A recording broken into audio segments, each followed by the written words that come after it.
ॐ शं शनैश्चराय नमः। अथ श्री शनि अष्टकम्। नमः कृष्णाय नीलाय स्थितिकण्ठनिभाय च। नमः कालाग्निरूपाय कृतान्ताय च वै नमः।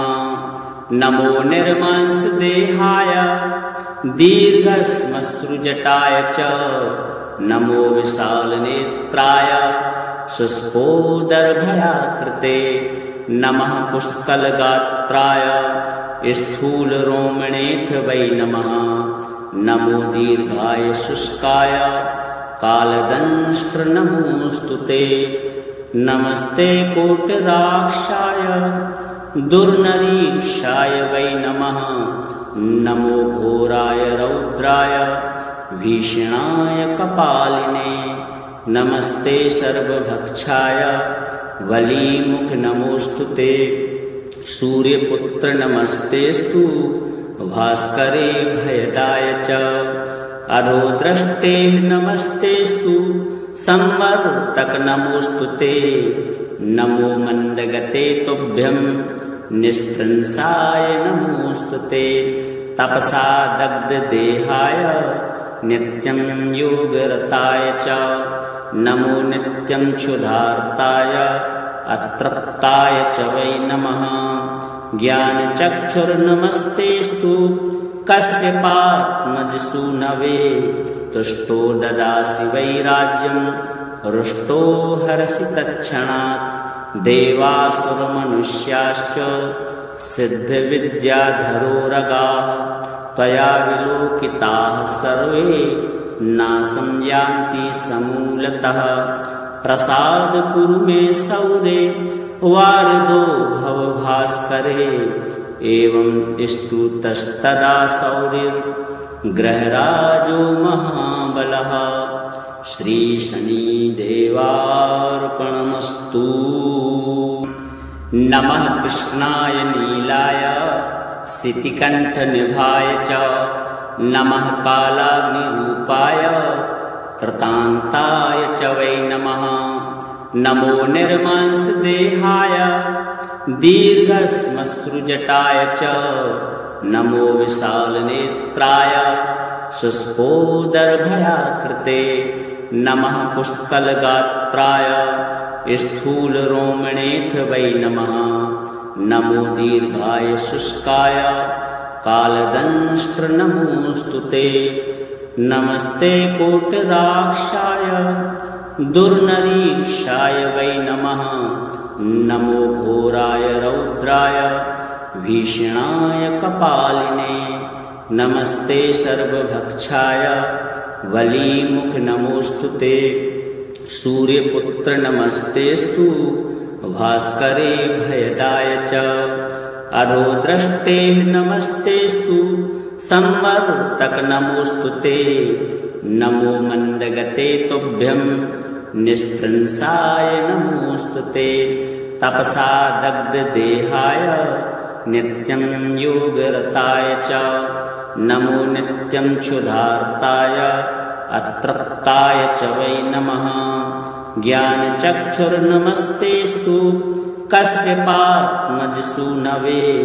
तुष्टो ददासि वैराज्यं रुष्टो हरसि तत्क्षणात्। देवासुरमनुष्याश्च सिद्धविद्याधरोरगाः त्वया विलोकिताः सर्वे नाशं यान्ति समूलतः। प्रसाद कुरु मे सौरे वारदो भव भास्करे। एवं स्तुतस्तदा सौर्यग्रहराजो महाबलः। श्री शनिदेवार्पणमस्तु। नमः कृष्णाय नीलाय स्थितिकण्ठनिभाय च। नमः कालाग्निरूपाय कृतान्ताय च वै नमः। नमो निर्मांसदेहाय दीर्घश्मश्रुजटाय च। नमो विशालनेत्राय शुष्कोदरभयाकृते। नमः पुष्कलगात्राय स्थूलरोमणेऽथ वै नमः। नमो दीर्घाय शुष्काय कालदंष्ट्र नमोऽस्तु ते। नमस्ते कोटराक्षाय दुर्नरीक्षाय वै नमः। नमो घोराय रौद्राय भीषणाय कपालिने। नमस्ते सर्वभक्षाय वलीमुख नमोऽस्तु ते। सूर्यपुत्र नमस्तेस्तु भास्करे भयदाय च। अधोद्रष्टे नमस्तेस्तु संवर्तक नमोऽस्तु ते। नमो मन्दगते तुभ्यं निस्त्रंसाय नमोऽस्तु ते। तपसा दग्धदेहाय नित्यं योगरताय च। नमो नित्यं क्षुधार्ताय अतृप्ताय च वै नमः। ज्ञानचक्षुर्नमस्तेस्तु कश्यपात्मजसूनवे। तुष्टो ददासि वैराज्यं रुष्टो हरसि तत्क्षणात्। देवासुरमनुष्याश्च सिद्धविद्याधरोरगाः त्वया विलोकिताः सर्वे नाशं यान्ति समूलतः। प्रसाद कुरु मे सौरे वारदो भव भास्करे। एवं स्तुतस्तदा सौर्यग्रहराजो महाबलः। श्रीशनिदेवार्पणमस्तु। नमः कृष्णाय नीलाय स्थितिकण्ठनिभाय च। नमः कालाग्निरूपाय कृतान्ताय च वै नमः। नमो निर्मांसदेहाय दीर्घश्मश्रुजटाय च। नमो विशालनेत्राय शुष्कोदरभयाकृते। नमः पुष्कलगात्राय स्थूलरोमणेऽथ वै नमः। नमो दीर्घाय शुष्काय कालदंष्ट्र नमोऽस्तु ते। नमस्ते कोटराक्षाय दुर्नरीक्षाय वै नमः। नमो घोराय रौद्राय भीषणाय कपालिने। नमस्ते सर्वभक्षाय वलीमुख नमोऽस्तु ते। सूर्यपुत्र नमस्तेस्तु भास्करे भयदाय च। अधोद्रष्टे नमस्तेस्तु संवर्तक नमोऽस्तु ते। नमो मन्दगते तुभ्यं निस्त्रंसाय नमोऽस्तु ते। तपसा दग्धदेहाय नित्यं योगरताय च। नमो नित्यं क्षुधार्ताय अतृप्ताय च वै नमः। ज्ञानचक्षुर्नमस्तेस्तु कश्यपात्मजसूनवे। तुष्टो ददासि वैराज्यं रुष्टो हरसि तत्क्षणात्। देवासुरमनुष्याश्च सिद्धविद्याधरोरगाः त्वया विलोकिताः सर्वे नाशं यान्ति समूलतः। प्रसाद कुरु मे सौरे वारदो भव भास्करे। एवं स्तुतस्तदा सौर्यग्रहराजो महाबलः। श्रीशनिदेवार्पणमस्तु। नमः कृष्णाय नीलाय स्थितिकण्ठनिभाय च। नमः कालाग्निरूपाय कृतान्ताय च वै नमः। नमो निर्मांसदेहाय दीर्घश्मश्रुजटाय च। नमो विशालनेत्राय शुष्कोदरभयाकृते। नमः पुष्कलगात्राय स्थूलरोमणेऽथ वै नमः। नमो दीर्घाय शुष्काय कालदंष्ट्र नमोऽस्तु ते। नमस्ते कोटराक्षाय दुर्नरीक्षाय वै नमः। नमो घोराय रौद्राय भीषणाय कपालिने। नमस्ते सर्वभक्षाय वलीमुख नमोऽस्तु ते। सूर्यपुत्र नमस्तेस्तु भास्करे भयदाय च। अधोद्रष्टे नमस्तेस्तु संवर्तक नमोऽस्तु ते। नमो मन्दगते तुभ्यं निष्त्रंसाय नमोस्तुते। तपसा दग्धदेहाय नित्यं योगरताय च नमो नित्यं क्षुधार्ताय अतृप्ताय च वै नमः। ज्ञानचक्षुर्नमस्तेस्तु कश्यपात्मजसूनवे। तुष्टो ददासि वैराज्यं रुष्टो हरसि तत्क्षणात्। देवासुरमनुष्याश्च सिद्धविद्याधरोरगाः त्वया विलोकिताः सर्वे नाशं यान्ति समूलतः। प्रसाद कुरु मे सौदे वारदो भव भास्करे। एवं स्तुतस्तदा सौरिर्ग्रहराजो महाबलः। श्रीशनिदेवार्पणमस्तु। नमः कृष्णाय नीलाय स्थितिकण्ठनिभाय च नमः कालाग्निरूपाय कृतान्ताय च वै नमः। नमो निर्मांसदेहाय दीर्घश्मश्रुजटाय च नमो विशालनेत्राय शुष्कोदरभयाकृते। नमः पुष्कलगात्राय स्थूलरोमणेऽथ वै नमः। नमो दीर्घाय शुष्काय कालदंष्ट्र नमोस्तुते। नमस्ते कोटराक्षाय दुर्नरीक्षाय वै नमः।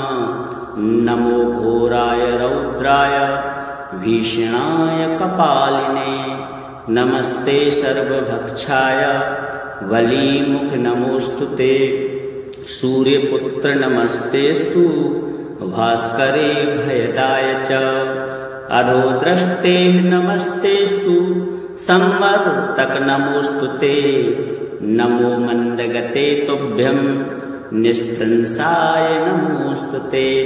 तपसा दग्धदेहाय नित्यं योगरताय च नमो नित्यं क्षुधार्ताय अतृप्ताय च वै नमः।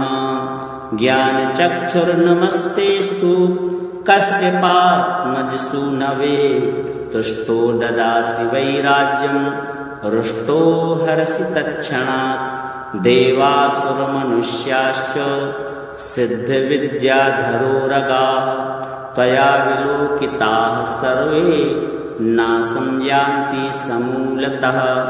प्रसाद कुरु मे सौदे वारदो भव भास्करे। एवं स्तुतस्तदा सौरिर्ग्रहराजो महाबलः। श्रीशनिदेवार्पणमस्तु। नमः कृष्णाय नीलाय स्थितिकण्ठनिभाय च नमः कालाग्निरूपाय कृतान्ताय च वै नमः।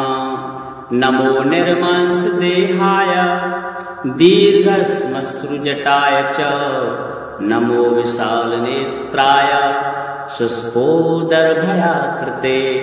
नमः पुष्कलगात्राय स्थूलरोमणेऽथ वै नमः। नमो दीर्घाय शुष्काय कालदंष्ट्र नमोस्तुते। नमस्ते कोटराक्षाय दुर्नरीक्षाय वै नमः। नमो घोराय रौद्राय भीषणाय कपालिने। नमस्ते सर्वभक्षाय वलीमुख नमोस्तुते। सूर्यपुत्र नमस्तेस्तु भास्करे भयदाय च। अधोद्रष्टे नमस्तेस्तु संवर्तक नमोस्तुते। नमो मंदगते तुभ्यं निष्त्रंसाय नमोस्तुते। तपसा दग्धदेहाय नित्यं योगरताय च नमो नित्यं क्षुधार्ताय अतृप्ताय च वै नमः। ज्ञानचक्षुर्नमस्तेस्तु कश्यपात्मजसूनवे। तुष्टो ददासि वैराज्यं रुष्टो हरसि तत्क्षणात्। देवासुरमनुष्याश्च सिद्धविद्याधरोरगाः त्वया विलोकिताः सर्वे नाशं यान्ति समूलतः। प्रसाद कुरु मे सौरे वारदो भवभास्करे एवं स्तुतस्तदा सौरिर्ग्रहराजो महाबलः श्री शनिदेवार्पणमस्तु। नमः कृष्णाय नीलाय स्थितिकण्ठनिभाय च नमः कालाग्निरूपाय कृतान्ताय च वै नमः। नमो निर्मांसदेहाय दीर्घश्मश्रुजटाय च नमो विशालनेत्राय शुष्कोदरभयाकृते नमः पुष्कलगात्राय स्थूलरोमणेऽथ वै नमः। नमो दीर्घाय शुष्काय कालदंष्ट्र नमोऽस्तु ते। नमस्ते कोटिराक्षाय दुर्नरीक्षाय वै नमः। नमो घोराय रौद्राय भीषणाय कपालिने नमस्ते सर्वभक्षाय वलीमुख नमोऽस्तु ते।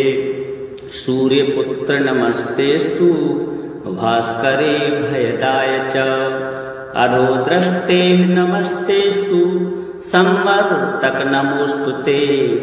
नमो मन्दगते तुभ्यं निष्प्रंसाय नमोऽस्तु ते। तपसा दग्धदेहाय नित्यं योगरताय च नमो नित्यं क्षुधार्ताय अतृप्ताय च वै नमः।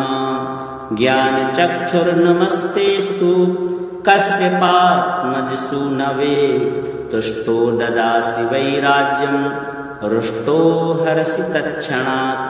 देवासुरमनुष्याश्च सिद्धविद्याधरोरगाः त्वया विलोकिताः सर्वे नाशं यान्ति समूलतः।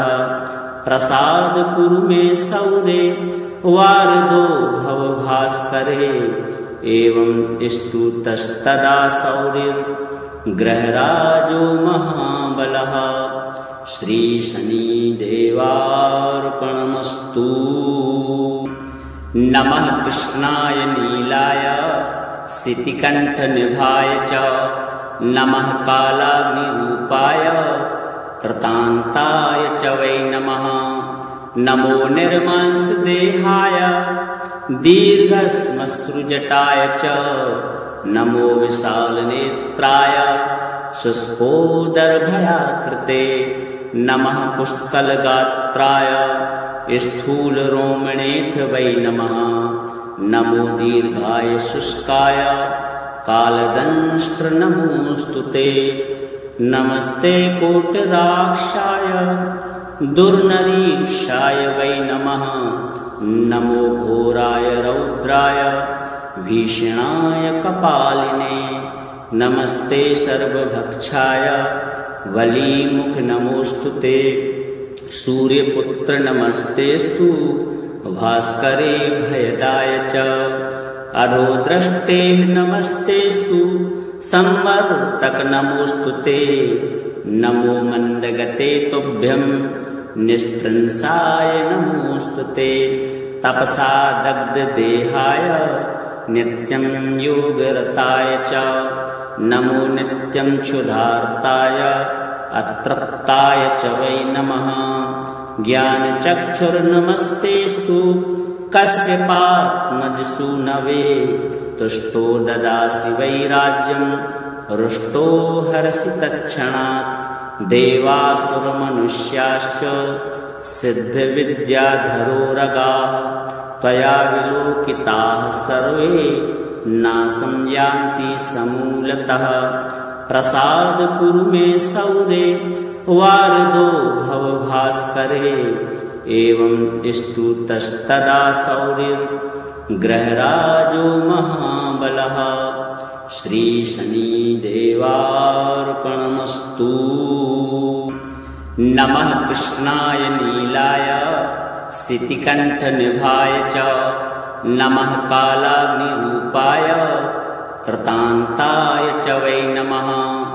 नमो निर्मांसदेहाय दीर्घश्मश्रुजटाय च नमो विशालनेत्राय शुष्कोदरभयाकृते नमः पुष्कलगात्राय स्थूलरोमणेऽथ वै नमः नमो दीर्घाय शुष्काय कालदंष्ट्र नमोऽस्तु ते नमस्ते कोटराक्षाय दुर्नरीक्षाय वै नमः नमो घोराय रौद्राय भीषणाय कपालिने नमस्ते सर्वभक्षाय वलीमुख नमोऽस्तु ते सूर्यपुत्र नमस्तेस्तु भास्करे भयदाय च अधोद्रष्टे नमस्तेस्तु संवर्तक नमोऽस्तु ते नमो मन्दगते तुभ्यं निस्त्रंसाय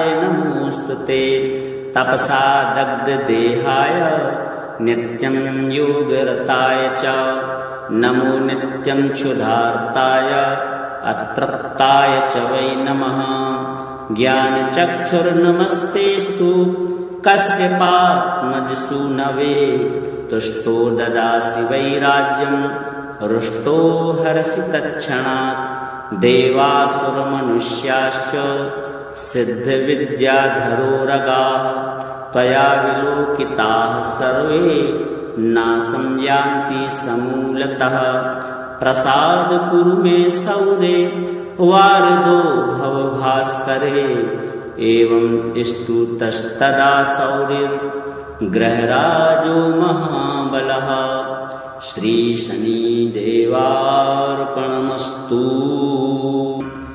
नमः कृष्णाय नीलाय स्थितिकण्ठनिभाय च नमः कालाग्निरूपाय कृतान्ताय च वै नमः नमो निर्मांसदेहाय दीर्घश्मश्रुजटाय च नमो विशालनेत्राय शुष्कोदरभयाकृते नमः पुष्कलगात्राय स्थूलरोमणेऽथ वै नमः नमो दीर्घाय शुष्काय कालदंष्ट्र नमोऽस्तु ते नमस्ते कोटराक्षाय दुर्नरीक्षाय वै नमः नमो घोराय रौद्राय भीषणाय कपालिने नमस्ते सर्वभक्षाय वलीमुख नमोऽस्तु ते सूर्यपुत्र नमस्तेस्तु भास्करे